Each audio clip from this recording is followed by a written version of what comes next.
Il avait tout. Pouvoir, richesse, la confiance du pharaon. Potiphar était l'un des hommes les plus redoutés d'Égypte. Mais en une seule journée, tout a commencé à s'effondrer, dans sa propre maison. Une accusation surgit, un scandale éclate et le destin d'un innocent est scellé sans aucune chance de défense. Mais Potiphar connaissait-il la vérité? Ou a-t-il choisi de l'ignorer? Que s'est-il réellement passé entre Joseph et la femme de Potiphar? Quel fut le prix de l'ambition et du mensonge? Et quel secret ce puissant officier a-t-il porté jusqu'à la fin de sa vie? Préparez-vous à découvrir la vérité cachée derrière la chute d'un homme puissant et l'ascension d'un esclave devenu gouverneur d'Égypte. Le soleil ardent se déversait sur les sables dorés d'Égypte, reflétant une lueur incandescente sur les murs du palais. L'air était imprégné de l'odeur des épices et de l'encens, tandis que l'agitation des serviteurs donnait vie au couloir du palais, presque comme un organisme palpitant. Potiphar, un homme au regard sévère et à la posture droite, marchait d'un pas ferme dans la cour de sa maison, observant attentivement sa nouvelle acquisition. Devant lui, un jeune homme au regard profond et au visage serein se tenait debout. Ses yeux ne reflétaient pas la peur que Potiphar avait l'habitude de voir chez les autres esclaves. Il y avait en lui quelque chose de différent, une fermeté tranquille, une présence à la fois troublante et intrigante. « Voici l'Hébreu, dont je vous ai parlé, mon Seigneur, » dit le marchand d'esclaves en s'inclinant respectueusement. « Fort, intelligent, on dit que sa lignée vient de loin, de terre bénie. » Potiphar resta silencieux un instant, étudiant le visage du jeune homme. Il avait déjà entendu parler des Hébreux, un petit peuple, sans territoire propre, mais doté d'une foi inébranlable. Quelque chose en lui éveillait un poids étrange dans sa poitrine, une sensation troublante, presque comme s'il connaissait déjà ce jeune homme d'un autre temps. « Quel est ton nom » demanda Potiphar d'une voix grave. Le jeune homme leva les yeux, sans hésitation. « Joseph, fils de Jacob. » Potiphar inclina légèrement la tête. Ce nom lui semblait familier, mais il chassa rapidement cette pensée. Il n'avait pas de temps pour les distractions. L'Égypte vivait son âge d'or, mais derrière ces murs dorés, des complots se tramaient, et Potiphar avait trop de responsabilités pour se laisser aller à de telles réflexions. « Très bien, Joseph, à partir de maintenant, tu serviras dans ma maison. Sois diligent et loyal, et peut-être que l'avenir te réservera quelque chose de meilleur que la servitude. » Joseph hocha simplement la tête, sans protester. Quelque chose dans l'attitude de cet homme suggérait qu'il était juste, mais aussi prisonnier de quelque chose de plus grand que lui. Dans les mois qui suivirent, la maison de Potiphar fut transformée. Joseph, avec son talent exceptionnel pour organiser et administrer, fit prospérer tout ce qui lui était confié. Les serviteurs le respectaient, les affaires de la maison fleurissaient, et même Potiphar, malgré sa nature réservée, commença à l'admirer. Mais il y avait autre chose, quelque chose que Potiphar ne partageait avec personne. Dans le silence de ses nuits, seul dans ses appartements, il se surprenait à fixer le plafond, perdu dans des pensées troublantes. Ce jeune homme le déstabilisait. Il s'était toujours cru un homme intègre, fidèle au pharaon et à sa position. Mais Joseph faisait naître en lui des questions qu'il n'aurait jamais dû se poser. C'était comme si la simple présence de cet Hébreu réveillait en lui une vérité oubliée, un secret enfoui depuis longtemps. Pendant ce temps, dans le palais, d'autres forces commençaient à s'agiter. La femme de Potiphar, une femme, d'une beauté remarquable et d'une ambition brûlante, observait Joseph d'un œil différent. « Il a quelque chose de spécial, dit-elle un soir, tandis que Potiphar buvait une coupe de vin en silence. « C'est un esclave, répondit sèchement Potiphar sans la regarder. « Mais il est plus que cela, insista-t-elle en se penchant vers lui. « Tu le vois aussi, n'est-ce pas? Il n'est pas comme les autres. Il y a quelque chose en lui, quelque chose qui m'intrigue. » Potiphar posa lentement sa coupe sur la table sans répondre. Au fond de lui, il savait que sa femme n'était pas du genre à se contenter de peu. et le regard qu'elle posait sur Joseph commençait à l'inquiéter bien plus qu'il ne voulait l'admettre. Le destin était déjà en marche, tissant une trame de trahison et de souffrance. Mais Potiphar ne savait pas encore que, dans cette histoire, ce n'était pas seulement Joseph qui allait être mis à l'épreuve, car lui aussi portait un secret bien plus profond. Et ce secret pourrait changer l'Égypte à jamais. Les nuits en Égypte avaient un point différent. La chaleur brûlante du jour cédait la place à une fraîcheur troublante, et les étoiles semblaient murmurer d'anciens secrets au vent. Dans la maison de Potiphar, le silence était un voile, fragile, prêt à se déchirer. Joseph marchait dans les couloirs du palais avec sa sérénité habituelle. Son cœur était en paix car il savait que, même en terre étrangère, son Dieu guidait toujours ses pas. Il avait appris à gérer les biens de Potiphar avec sagesse et tout ce qu'il touchait prospérait. Pourtant, bien que tout autour de lui fût en ordre, une inquiétude flottait dans l'air, un regard le suivait. Un regard avide, brûlant, impatient. L'épouse de Potiphar ne cachait plus son attirance pour Joseph. Le jeune Hébreu, aux traits marqués et à la posture intègre, éveillait en elle un désir qui dépassait la simple possession. C'était un besoin de domination, un défi contre tout ce qui lui était refusé. Elle était une femme habituée à obtenir ce qu'elle voulait. Et maintenant, elle voulait Joseph. Une nuit, alors que la maison était plongée dans l'obscurité et que le vent chaud soufflait à travers les couloirs, elle fit son mouvement. Joseph achevait ses tâches lorsqu'il entendit des pas légers derrière lui. Avant qu'il ne puisse se retourner, il sentit sa présence tout près. « Joseph !» Sa voix était un murmure séducteur. « Tu travailles tant, mais qui prend soin de toi ?» Joseph inspira profondément, sentant le piège se refermer autour de lui. Il garda les yeux baissés, respectueux mais ferme. « Mon maître me fait confiance pour gérer sa maison, » dit-il, choisissant chaque mot avec soin. « Je ne peux pas trahir cette confiance. » Elle rit doucement, effleurant le fin tissu de sa robe. « Et qui parle de trahison? C'est moi qui commande ici autant que Potiphar. Et moi, je te désire, Joseph. » Le cœur de Joseph battait violemment dans sa poitrine. Il savait que ce n'était pas seulement sa réputation qui était en jeu, c'était sa foi, son intégrité, son âme même. « Madame, je vous en prie. » Il tenta de reculer, mais elle se précipita, agrippant sa tunique avec force. « Ne me fuis pas, Joseph. » À cet instant, Joseph fit la seule chose possible. Il ne lutta pas, ne tenta pas d'argumenter, ne laissa aucune place à l'hésitation. Il se retourna simplement et s'enfuit. Le tissu de sa tunique resta entre ses mains, mais Joseph ne se retourna pas. Il savait qu'en fuyant, il scellait son destin. Le silence fut remplacé par un cri, aigu, perçant, chargé d'une indignation feinte. « Garde, garde! Cet Hébreu a tenté de me déshonorer. » Le palais se réveilla en plein tumulte. Les serviteurs coururent, effrayés. Les soldats arrivèrent, lances en main, et Potiphar fut convoqué en urgence. Lorsqu'il arriva, il trouva sa femme assise à terre, pleurant de désespoir, tenant la tunique de Joseph comme preuve de sa fausse accusation. Les yeux de Potiphar se plissèrent. Il regarda son épouse, puis la tunique dans ses mains. Son esprit tournait dans 1000 directions. Cela n'avait aucun sens. Il connaissait Joseph, il connaissait son caractère. Mais il connaissait, plus que tout, son épouse. Au fond de son cœur, Potiphar savait la vérité. Mais il savait aussi qu'il ne pouvait pas ignorer ce qui se trouvait devant lui. Les yeux de ses serviteurs étaient posés sur lui. Les soldats attendèrent son ordre. S'il défendait Joseph, il reniait la parole de sa propre épouse. Son nom, sa position, son honneur seraient ruinés. Il ne pouvait pas dire la vérité. « Arrêtez-le !»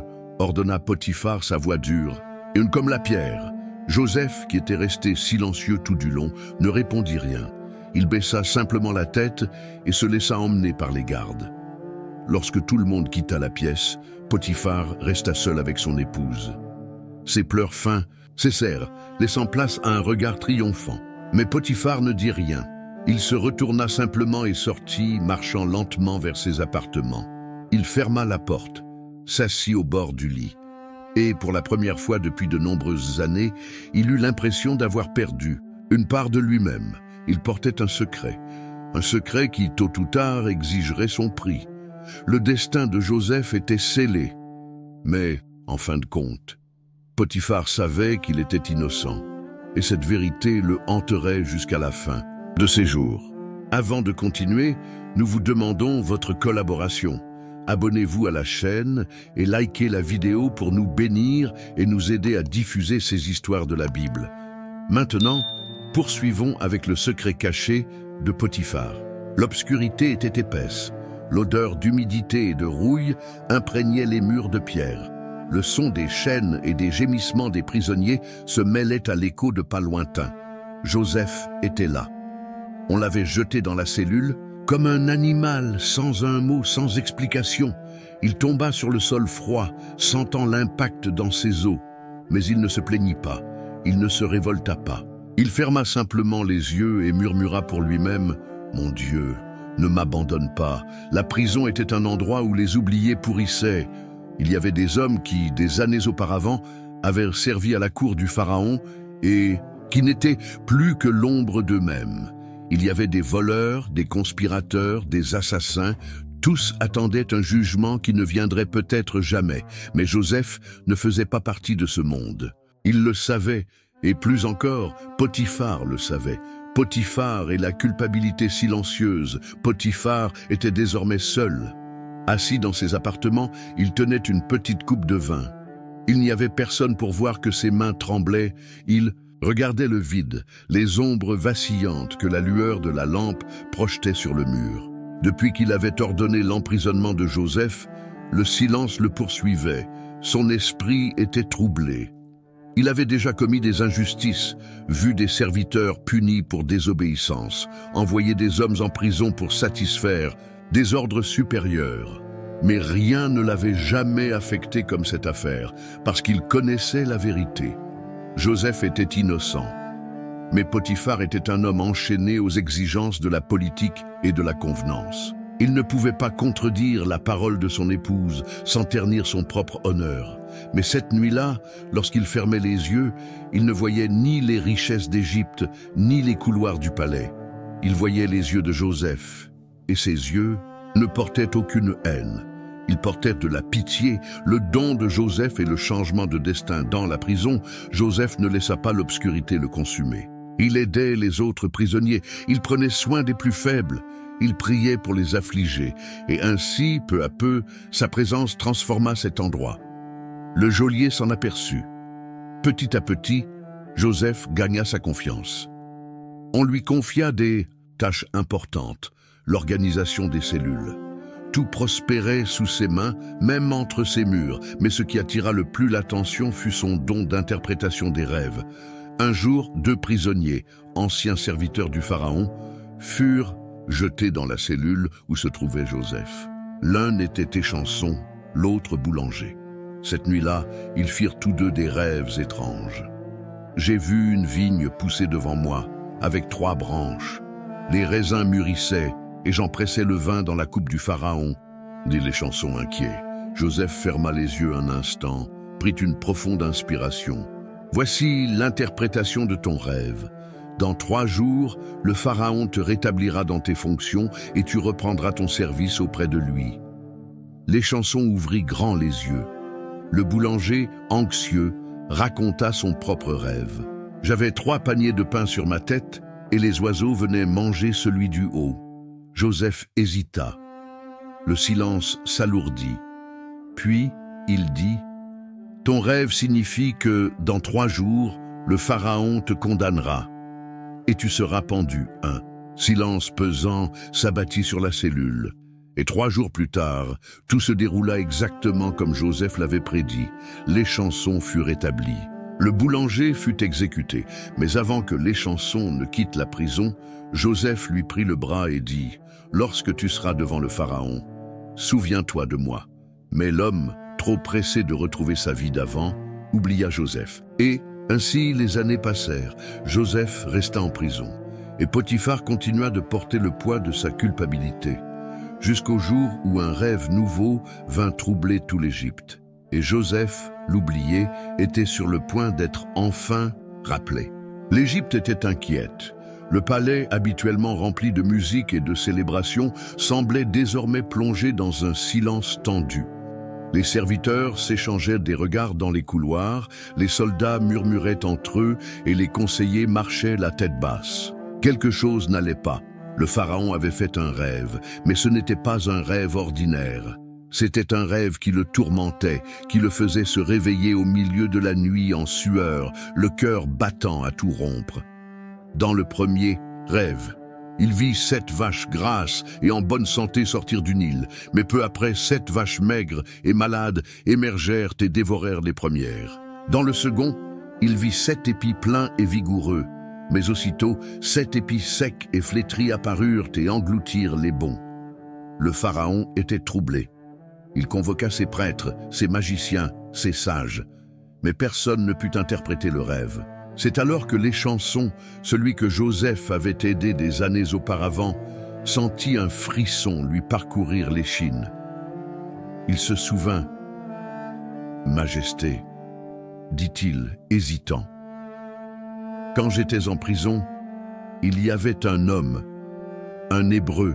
Il a interprété mon rêve, et tout s'est déroulé exactement comme il l'avait prédit. » Le pharaon plissa les yeux. « Qui est cet homme ? » « Il est toujours en prison, mon Seigneur. » Un silence pesant s'installa. Le pharaon frappa violemment son trône. « Amenez-le. » Maintenant. Potiphar et le destin entre ses mains dans les couloirs du palais. Potiphar entendit la nouvelle.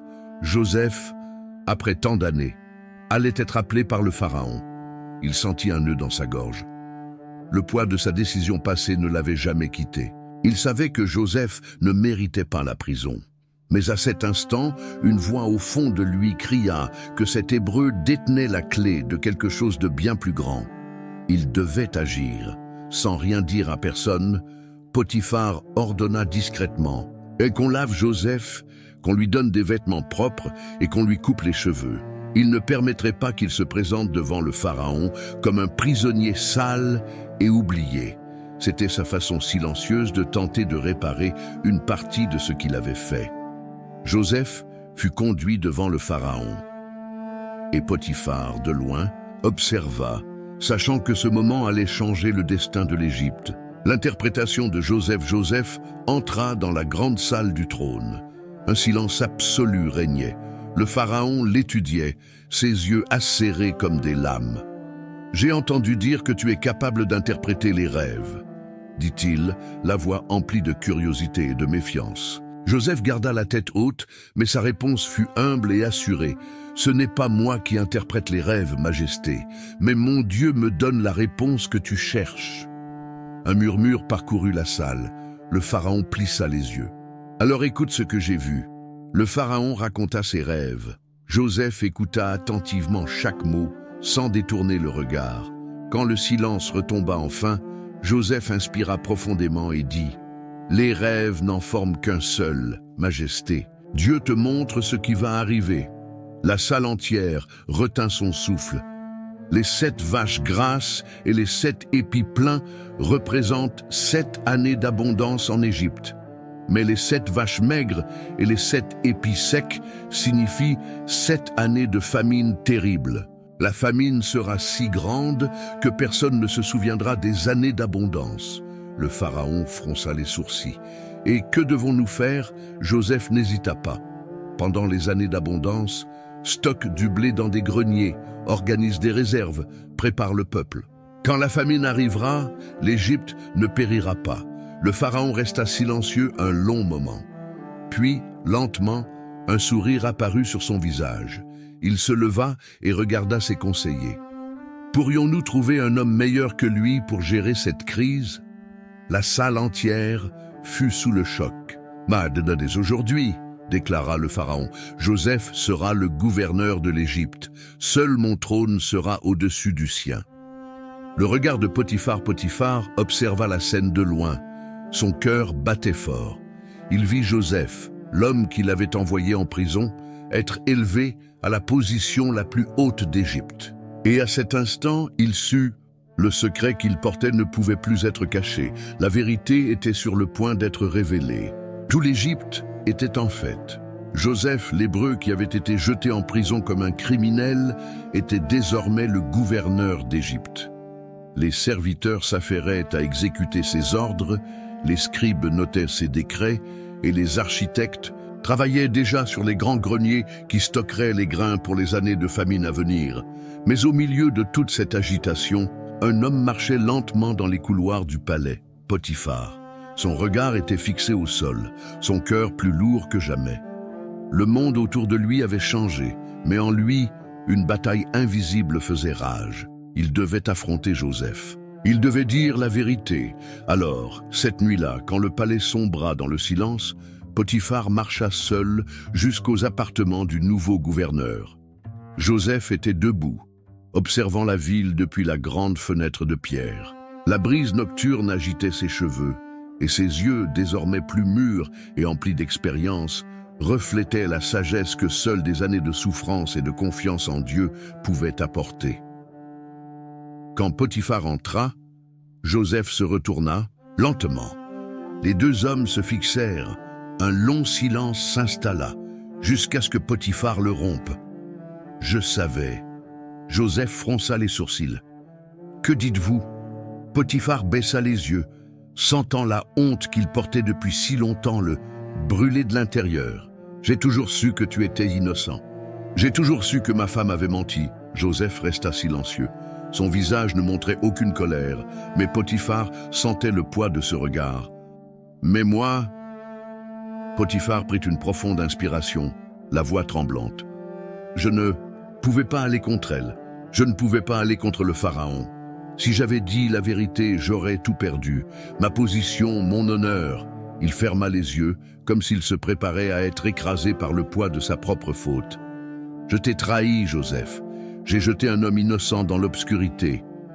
Pour sauver ma propre vie. » La pièce plongea dans un silence oppressant. Joseph resta immobile. Ses yeux étaient posés sur Potiphar, mais il n'exprimait pas de haine.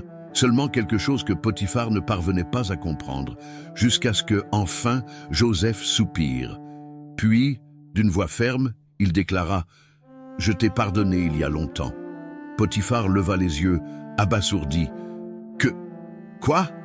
Joseph fit un pas en avant. « Ma souffrance n'a pas été vaine. Ce que tu as fait, ce que ta femme a fait, tout cela m'a conduit ici.